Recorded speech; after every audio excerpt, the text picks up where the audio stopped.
Olá pessoal, na aula anterior a gente falou sobre a escrava Isaura, do Bernardo Guimarães, e hoje nós vamos tratar do Guarani, de José de Alencar.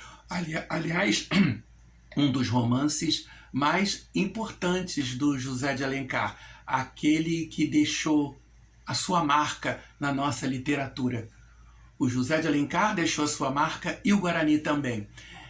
José de Alencar escreveu alguns romances chamados romances indianistas. É o caso do Guarani, de Iracema e também de Ubirajara.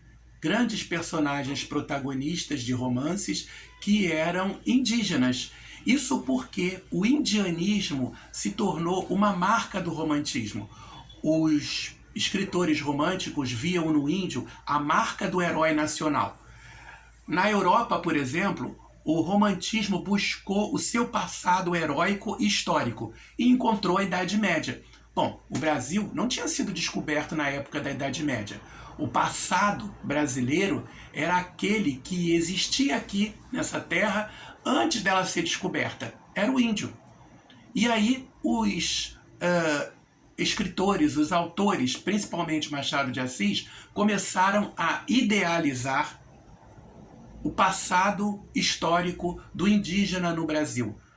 O índio nobre, o índio amante da natureza, o índio protetor, o índio extremamente compenetrado e que vivia num código de honra, segundo os nossos autores, muito rígido, muito respeitoso e respeitável. O Peri é assim, é o nosso personagem principal.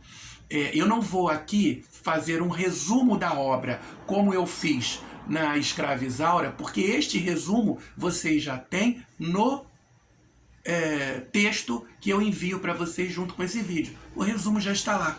Tá? A história está toda muito bem resumida, toda bem contadinha, então a minha prioridade com esse vídeo, nessa nossa videoaula, é passar para vocês quais são as características desse romance, como é que ele se enquadra dentro da obra do José de Alencar e como ele tem o seu papel fundamental dentro da literatura brasileira, da literatura romântica brasileira. O Guarani, como eu disse, é um romance indianista. Ele tem a característica de colocar seus personagens principais como grandes heróis perfeitos, assim como era, por exemplo, a Isaura do Bernardo Guimarães. Vocês vão ver lá no resumo que essa história, principalmente, tem o seu cenário principal na fazenda do fidalgo português Dom Antônio de Maris.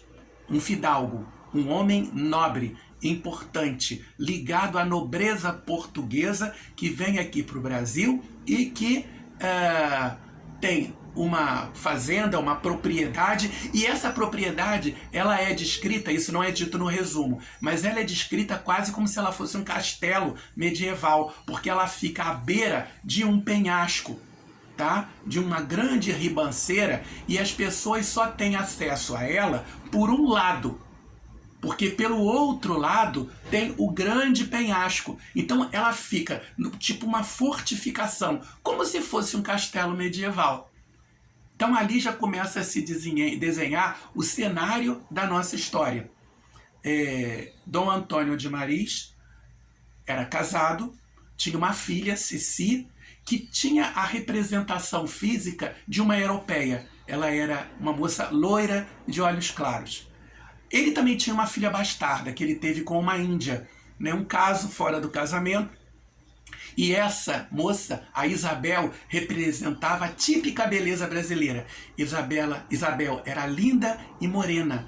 Isabel tinha o fogo da paixão. Já a europeia, digamos assim, Cecília, a filha de Dom Antônio, a filha reconhecida, aquela que nasceu dentro do casamento, essa era uma moça mais recatada. Um dia, o índio que vivia, existiam comunidades indígenas próximas à propriedade de Dom Antônio de Maris, um índio salva a vida de Ceci. Ele chamava de Ceci, o nome dela era Cecília. Salva a vida dela, e a partir daquele momento, o Dom Antônio de Maris pede ao Peri que viva ali na propriedade dele. A mãe não gosta nada dessa história de ter um índio selvagem vivendo ali dentro, mas Peri tantas fez que acabou salvando mais de uma vez a vida de Ceci e de toda a família. Inclusive desvendando e relatando um plano de ataque que aconteceria à fazenda pelos próprios aventureiros que havia agregados ali dentro da fazenda e que pretendiam tacar fogo na fazenda para tomar posse de uma mina de prata que havia, segundo eles acreditavam, havia ali embaixo. Então a fazenda estaria sobre 2 ataques. Um dos próprios funcionários de Dom Antônio de Maris, que ali viviam e que queriam tomar a fazenda dele. E outro, porque, sem querer, Álvaro, um rapaz branco que vivia ali na propriedade e por quem Isabel era apaixonada, mas que era apaixonado por Ceci, ele mata acidentalmente uma índia. Quando ele mata a índia, numa caçada que ele foi fazer, os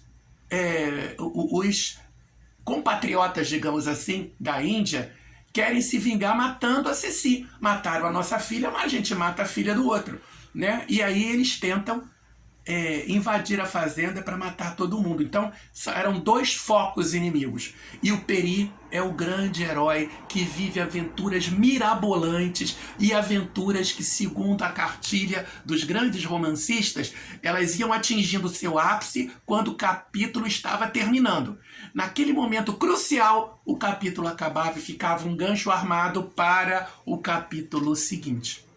Como eu disse, então, a minha intenção não é fazer um resumo, era apenas chamar para vocês a atenção de que tanto Peri, mesmo sendo índio, ele tinha uma alma nobre, como de um grande cavaleiro medieval, e Ceci, por sua vez, era a típica heroína europeia, casta, linda, maravilhosa, dedicada e esperando seu grande amor, que ela acaba reconhecendo em Peri. Até a próxima!